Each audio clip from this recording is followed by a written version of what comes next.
ایک کمیشن بنایا ہے, اس کمیشن نے 84% کیسز ریزالو کر لیے ہیں. ہم بات کے لیے تیار ہیں. بات مسنگ پرسن کی ہے, تحریک مسنگ پرسن سے شروع ہوتی ہے, اور جب ہمارے ساتھ مذاکرات ہوتا ہے تو اس میں کسی پوائنٹ پہ مسنگ پرسن نہیں ہے. آپ انٹینشن دیکھیں, میں آپ سے کہہ رہا ہوں کہ ہمارے پاس سالڈ اور سرکمسٹانشل ایویڈنسز دونوں موجود ہیں, اور جب دونوں موجود ہیں تو وہ فورم شاید یہ نہیں ہے. مقصد جو ہے وہ یہ نہیں ہے. مقصد یہ ہے کہ اسٹیٹ کو اور اسٹیٹ انسٹیٹیوشنز کو ملائن کرنا ہے, ان کو اس حد تک ملائن کرنا ہے, اس حد تک پروپیگنڈا ٹول کے ساتھ متاثر کرنا ہے کہ سمپتیز اپنے ساتھ گین کرنی ہے. یہ وہ لوگ ہیں جو ان کے لیے سمپتائزرز پیدا کر رہے ہیں وہ. اور میں آج بھی یہ سمجھتا ہوں کہ وہ بالکل پرفیکٹ ڈیسیجن تھا کہ آج سے 30-40 ہزار ہمارے پاس. ہم کیا کہہ رہے تھے ان کو کہ آپ گوادر میں جیڈا میں کر لینا, ہم تو نہیں روک رہے تھے. کیوں انہوں نے جیڈا میں نہیں کیا؟ کیوں میرین ڈرائیو پہ کرنا چاہتے تھے؟ پھر میرین ڈرائیو کا کیا حشر کیا انہوں نے؟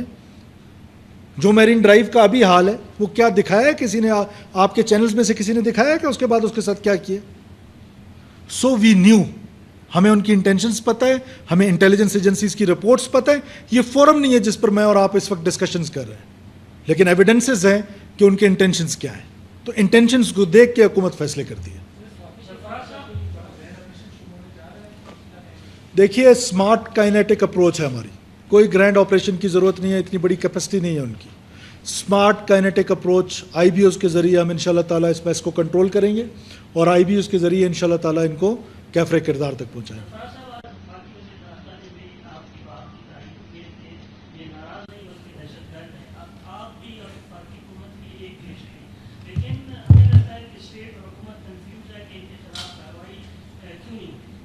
دیکھیں, کارروائی بالکل ہوگی, کارروائیاں ہو رہی ہیں, ایسا نہیں ہے کہ کارروائیاں نہیں ہو رہی ہیں. 9 گول ایک گول کیپر روک لیتا ہے وہ نظر نہیں آتے ہیں, 1 گول ہو جاتا ہے وہ سب کو نظر آتا ہے.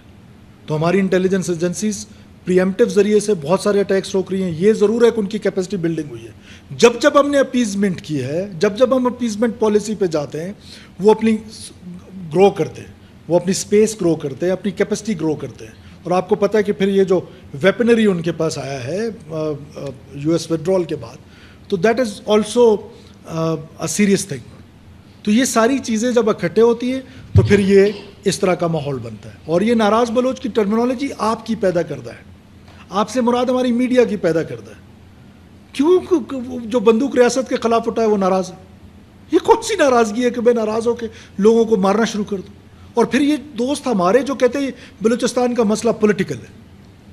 پولیٹیکل مسئلہ سردار اختر جان کے ساتھ ہے, ہم بات کرنے کے لیے تیار ہیں. ڈاکٹر مالک صاحب کے ساتھ ہے, ہم بات کرنے کے لیے تیار ہیں. نوزادہ خالد مکسی صاحب جو باپ کے پریزیڈنٹ, ان کے ساتھ ہے, تیار ہیں. کسی اور جماعت پشتونخوا میپ کے ساتھ ہم بات کرنے کے لیے تیار ہیں. وہ ناراضگی ہو سکتی ہے, پولیٹیکل پارٹیز کی ہو سکتی ہے. کانسٹیٹیوشن کے اندر رہتے ہوئے کوئی ناراض ہوتا ہے, کوئی خوش ہوتا ہے, کوئی حکومت کا حصہ ہے, کوئی اپوزیشن کا حصہ ہے. یہ بندوق اٹھا کے لوگوں کو مارنا اور کہنا ہم پاکستان کو کاٹنا چاہتے ہیں. اور جن لوگوں کا آپ تذکرہ کر رہے ہیں, کیا آپ نے میڈیا میں کلپس نہیں دیکھی کہ پاکستان کے جھنڈے اتار کے ادھر سو کالڈ آزاد بلوچستان کے جھنڈے لگاتے ہیں؟ کیا آپ نے نہیں دیکھا کہ جنہوں نے آزاد بلوچستان کا جنہوں نے ایک کانسیپٹ دیا ہے, انہوں نے اپنا ایک ترانہ بنایا ہے, اس ترانے پہ ادھر سینے پہ ہاتھ رکھ کے آپ نہیں دیکھتے کہ وہ اپنے سارے فنکشن شروع کرتے؟ تو اب بھی کوئی وہ رہ گئی ہے کہ یہ پھر پرامن کا لبادہ ہے کہ جی ہم پرامن ہیں. یہ کون سا پرامن ہے؟ میں 400 کا جتھا لے ہوں اور کوئی اسمبلی نہیں چلنے دوں گا, میں تو پرامن ہوں. آپ کے پریس کلب میں لا کے 500 بندے بٹھا دوں اور پھر میں کہوں میں تو پرامن ہوں, پریس کلب میں کوئی کام نہیں کرنے دوں گا, نہ پریزیڈنٹ کو اندر جانے دوں گا, نہ باہر. سو یہ اب سمجھ جانا چاہیے بلوچستان کے لوگوں کو کہ یہ منظم قسم کی ریاست پاکستان کے خلاف سازش ہے, جس کے 3 پرونگ ہیں. ایک وہ ہے جو ملیٹنٹ ہیں, جو بندوق ہتھیار کے ذریعے پاکستان کو توڑنا چاہتے ہیں. ایک وہ جو ہیں جو سیٹس میں سوشل موبلائز کر کے ریکروٹمنٹ کر رہے ہیں ان کلعدم تنظیموں کے لیے جو ریاست کے خلاف نبرد عزم ہیں. تیسرے وہ ہیں جو سوشل میڈیا کے ذریعے اس میں کچھ لوگ جانے انجانے میں شامل ہو رہے ہیں کہ وہ خبر کی بنیاد بنا کے وہ پھیلانے کی کوشش کریں.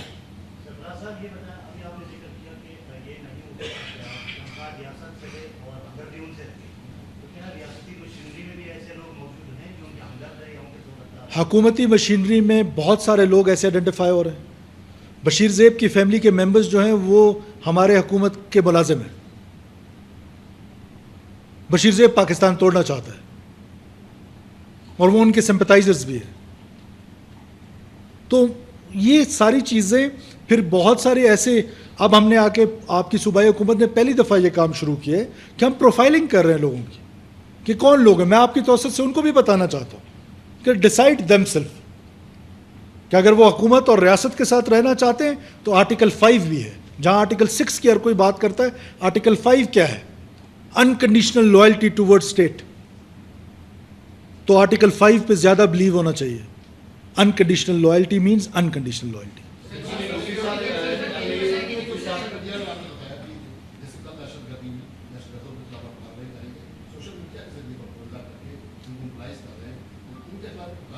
دیکھیں میری تو اوپینین ہے کہ بلوچستان میں دیکھیں ایک طرف وہ ہم پر حملہ آور ہوتے ہیں، پھر حملہ آور ہو کے 4G سروسز یوز کر کے اس حملے کی ویڈیوز بناتے ہیں، پھر اس کو پروپیگنڈا کے طور پہ فروٹ کرتے ہیں سوشل میڈیا پہ، اور 4G سروسز کو وہ انجوائے کر رہے ہیں. تو سیریسلی ہمیں اس پر ڈبیٹ کرنی چاہیے. وہ میں کیونکہ ڈیسیجن اس وقت نہیں لے رہا، وہ میں اسمبلی میں لے کے جاؤں گا وہ ڈیسیجن کہ آیا ہمیں یہ 4G سروسز جو ہیں وہ بلوچستان میں اسی طرح بحال رکھنی چاہیے یا اس کا کوئی ماڈل طے کرنا پڑے گا کہ یہ کس طریقے سے چلیں گی.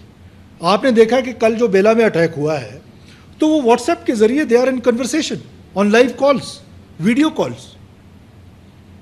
سو یہ ساری چیزیں جو ہیں ہمیں سوچنی پڑیں گی کہ ہم کس طریقے سے ان کو مینج کریں گے. یہ ڈیسیجن کلیکٹیو ڈیسیجن ہوگا، یہ اسمبلی میں جائے گا، کیبنٹ میں جائے گا.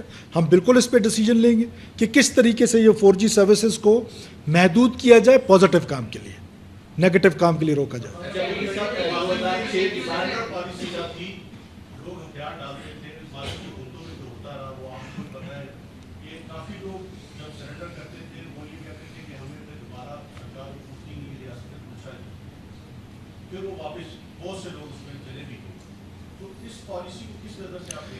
دیکھیں ایک تو اس بات کا کوئی ڈیٹا نہیں ہے، لیکن یہ بات آپ کی درست ہے کہ کچھ لوگ چلے گئے. اس وقت بھی ہمارا یہ خیال تھا کہ انٹینشن چیک ضرور کرنی چاہیے کہ یہ سرنڈر جو ہے وہ کن ٹرمز پہ کر رہا ہے. آیا وہ اس کا ہارٹ چینج ہوا ہے؟ That is welcome. اگر وہ اس لیے آیا ہے کہ اس کو شوگر ہے اور اپنا علاج کرا کے واپس جائے گا تو دیٹ از الارمنگ. تو اس کے لیے کچھ فلٹرز ہیں. ہم آج بھی اس پرامن بلوچستان پالیسی کو چلا رہے ہیں، ابھی ہم نے اس کو اناؤنس کیا ہے، لیکن اس کے لیے ہم فلٹر ضرور لگائیں گے. 2006 کے بعد حالات خراب ہوئی، یعنی 3 حکومتیں گزر چکی، 2014-15 میں آپ داخلہ ہوئے. اب اچانک کیا ہوا دوبارہ حالات بگڑنے جا رہے ہیں؟ کیونکہ پہلے بھی بہتری آئی تھی. دیکھیں 2006 نہیں، آپ تو بلوچستان کے لوگ ہیں، آپ تو خدا کے لیے لوگوں کو پلوٹ نہ کریں.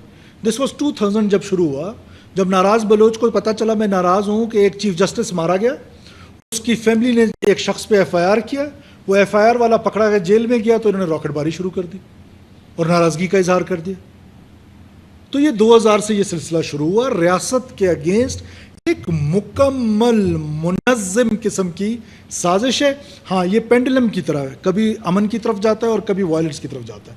اس کی وجہ یہ ہے کہ جب امن کی طرف چلا جاتا ہے تو ہم ایز اے حکومت ہم اس کو سمجھتے ہیں کہ یہ بالکل اب ٹھیک ہو گیا، وہ کاسمیٹک ہوتا ہے. ہم اپیزمنٹ کی طرف چلے جاتے ہیں، پالیسی کی کنٹینیوٹی نہیں کرتے، تو اس وجہ سے ہمیں یہ دوبارہ سے سرج نظر آتی ہے. پھر مذاکرات کی بات چیت شروع کر دیتے، کبھی TTP سے مذاکرات کی بات شروع کر دیتے، TTP کو لا کے بساتے ہیں، کبھی ان سے بات چیت شروع کر دیتے ہیں. جب حکومتوں نے اپیزمنٹ کی پالیسی اپنائی ہے، آپ ریکارڈ چیک کر لیں، تب وائلنس بڑھا ہے. وائلنس کو کم کرنے کے لیے وائلنس کو ایکولی ٹریٹ کرنا پڑے گا. I repeat, there is no good and bad violence.